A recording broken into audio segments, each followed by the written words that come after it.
अस्सलाम वालेकुम and hello everyone. आज के इस लेक्चर में हमने प्रॉब्लम 8.7 ए कवर करना है, जिसमें हम रिटेल प्राइस मेथड सीखेंगे कि रिटेल प्राइस मेथड्स की मदद से किस तरह से हम estimated cost of goods sold calculate करते हैं और एस्टिमेटेड एंडिंग इन्वेंट्री कैलकुलेट करते हैं।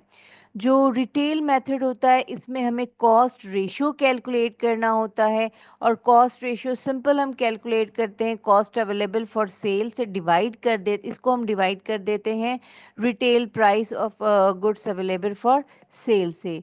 सो बुक जो हम यूज़ कर रहे हैं financial and managerial accounting by William Haka Bettner, उसको हम मीग्स एंड मीग्स भी कहते हैं। और ये आपके सामने प्रॉब्लम है, इसमें क्या डिस्कशन हुआ है। फर्स्ट ऑफ ऑल जो डेटा हमें गिवन है, डेटा ये हमें गिवन है कि कॉस्ट ऑफ गुड्स सोल्ड और cost of goods available for cell 4,62,000 हमें दिया हुआ है। इसके अलावा इन्हीं मर्चेंडाइज की जो सेल आप कह लें रिटेल प्राइस दिया हुआ है वो 8,40,000 दिया हुआ है और टोटल सेल्स भी आपको दी हुई हैं। सो सबसे पहली रिक्वायरमेंट है कि using the retail method use करते हुए हमें cost of goods sold calculate करना है और एंडिंग इन्वेंट्री कैलकुलेट करना है। तो ये हमारे दो काम हैं जो हमने कैलकुलेट करना है। सो जब हम रिटेल मेथड यूज करते हैं, सो रिटेल मेथड के लिए हमें सबसे पहले क्या चाहिए होता है, हमें सबसे पहले कॉस्ट रेशो कैलकुलेट करना होता है। और कॉस्ट रेशो आप क्या कैसे कैलकुलेट करते हैं, cost of goods available for cell आप लेते हैं जो कि 4,62,000 गिवन है। इसको आप डिवाइड कर देते हैं यहाँ पे retail price of that merchandise जो कि आपके पास 8,40,000 गिवन है। और क्योंकि हम परसेंटेज कैलकुलेट कर रहे हैं तो हम इसको क्या करेंगे, 100 से मल्टीप्लाई कर देंगे। यहाँ पे 55% आ गया, यानी 55% का मतलब ये है कि जो कॉस्ट ऑफ गुड्स सोल्ड और रिटेल प्राइस की एसोसिएशन है तो वो 55% पे है। यानी कॉस्ट रेशो हमने कैलकुलेट किया है, cost is 55% of retail price. So cost of goods sold हमारी जो पहली रिक्वायरमेंट है हमने कैलकुलेट करना है वो है कॉस्ट ऑफ गुड्स सोल्ड। तो कॉस्ट ऑफ गुड्स सोल्ड हम सिंपल कैसे कैलकुलेट करेंगे, हमारे पास जो हमने कॉस्ट अवेलेबल फॉर सेल हमें दी हुई है। सो हमारे पास जो हमने अभी रेशो निकाला है वो उसकी मदद से हम कैलकुलेट करते हैं। तो estimated cost of goods sold, क्योंकि ये एस्टिमेटेड होती है तो इसको कैलकुलेट करने के लिए हम सिंपल क्या करेंगे कि हमने जो सेल्स अमाउंट है ये है 7,44,000। तो 7 लाख यहाँ पे 7,44,000 और इसको हम मल्टीप्लाई कर देंगे 55% से। तो यहाँ पे हमने 55% लिखा। सो ये 409 यानी 4,09,200। So this amount is your estimated cost of goods sold. Estimated हम क्यों कहते हैं, क्योंकि अभी हम इसको एस्टिमेशन यानी एक रेशो की बेस पे कैलकुलेट कर रहे हैं। ये 100% श्योर नहीं होती, ये आपकी एस्टिमेशन होती है। इसी तरह हमने कैलकुलेट करना है estimated cost of ending inventory.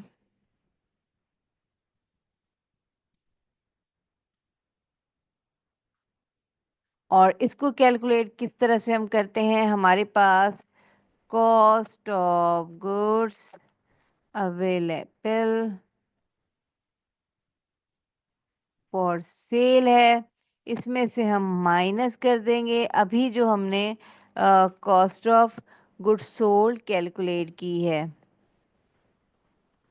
तो आपके पास आ जाएगा estimated cost of ending inventory.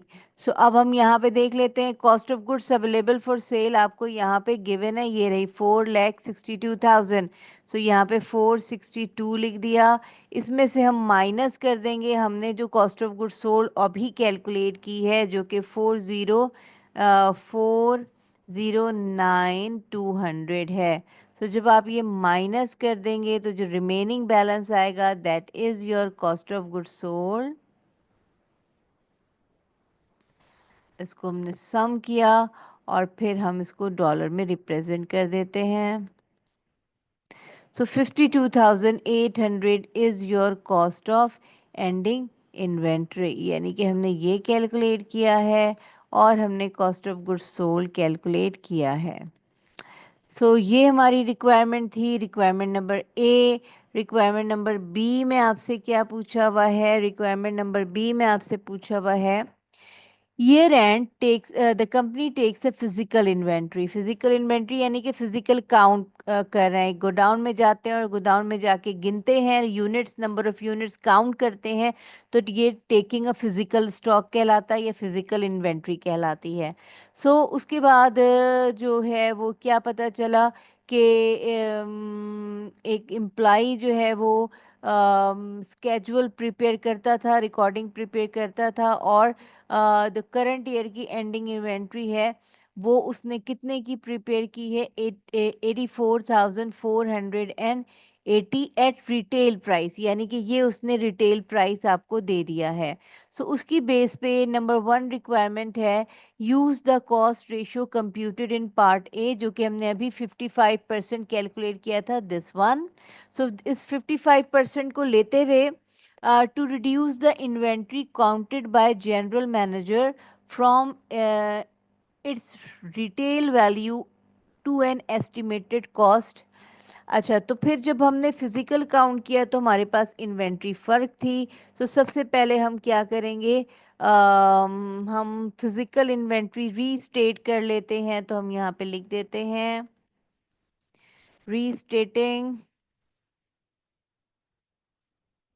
Physical inventory. और हमें पता है कि हम कौन सा मेथड कर रहे हैं, रिटेल मेथड यूज हो रहा है।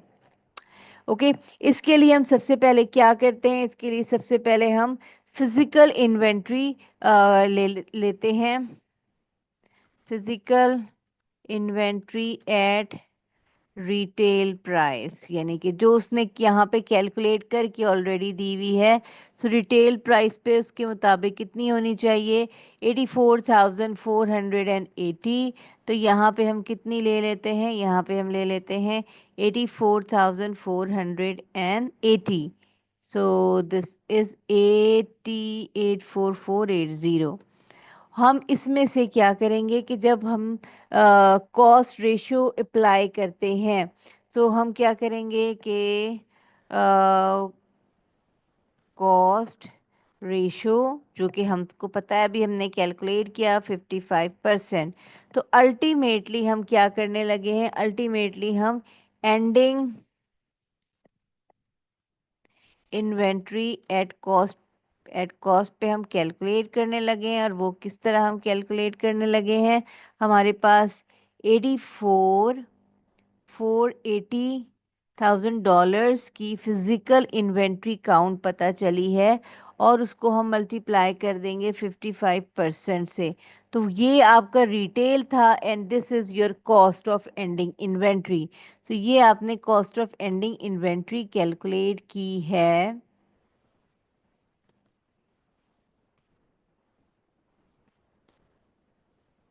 Under retail method. और उसके बाद जो नेक्स्ट रिक्वायरमेंट है ये आपकी B1 रिक्वायरमेंट थी। B2 में है determine the estimated shrinkage losses. और फिजिकल काउंट और बुक वैल्यू यानी कि जो आपने रिकॉर्ड की हुई होती है उसकी वैल्यू में अगर फ़र्क आ जाए तो फिर इन्वेंट्री श्रिंकेज हो जाता है, ये इन्वेंट्री श्रिंकेज लॉस कहलाता है। इसको हमने कैसे कैलकुलेट करना है? Inventory shrinkage loss. और इसके लिए हम क्या करेंगे? इसके लिए सिंपली जो हमने फिजिकल काउंट किया था, उसके बाद हमारी जो अमाउंट आई है मैं आपको शो कराती हूँ। अभी हमने कैलकुलेट की है अमाउंट, दिस वन। सो ये जो फिजिकल काउंट है हम यहाँ से स्टार्ट करेंगे, यहाँ से हम लेंगे कॉस्ट ऑफ एंडिंग इन्वेंट्री। सो हमारे पास एस्टिमेटेड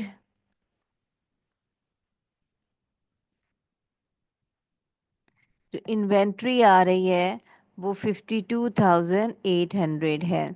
इसमें से हम क्या लेस कर देंगे, जो अभी हमने फिजिकल काउंट हमने एंडिंग इन्वेंट्री हमने कैलकुलेट किया है। मैं आपको शो करवा देती हूँ, दिस वन। ये हमने दिस वन ये, सो ये हम यहाँ पे ले जाएंगे और इसको हम लिखेंगे एस्टिमेटेड एंडिंग इन्वेंट्री। और एक एंडिंग इन्वेंट्री रिटेल प्राइस पे है और एक आपकी आप रीस्टेट कर रहे हैं, इसको आप कह सकते हैं कि this is your physical count. So वो हम देख लेते हैं कितनी आ रही है। अभी हमने की है 46,464। तो ये हमने इन दोनों का डिफरेंस ले लेना है, और जब हम डिफरेंस ले लेंगे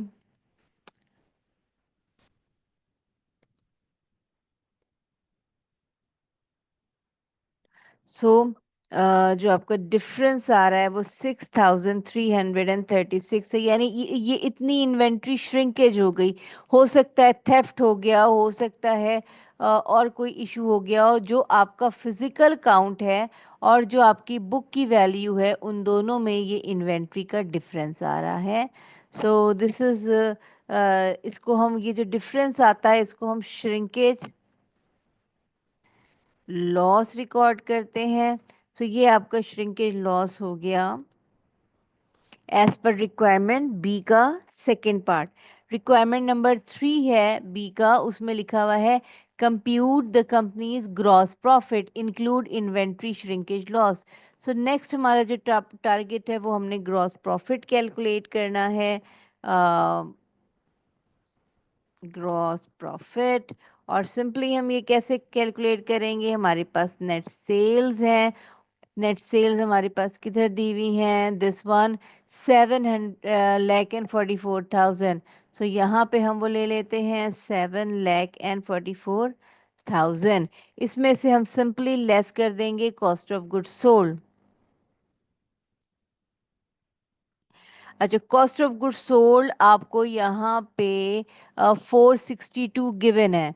सो हम यहाँ पे आ जाते हैं और हम लिखते हैं 462,000। लेकिन जो इन्वेंट्री श्रिंकेज हुई है, सो इन्वेंट्री श्रिंकेज की वजह से भी आपका लॉस हुआ है। उसको यानी कि कॉस्ट ऑफ गुड्स सोल्ड में हम क्या करेंगे, एडजस्ट कर लेंगे। अब हमारा यहाँ पे जो एंडिंग इन्वेंट्री का डिफरेंस आ रहा है वो 46,464 आ रहा है।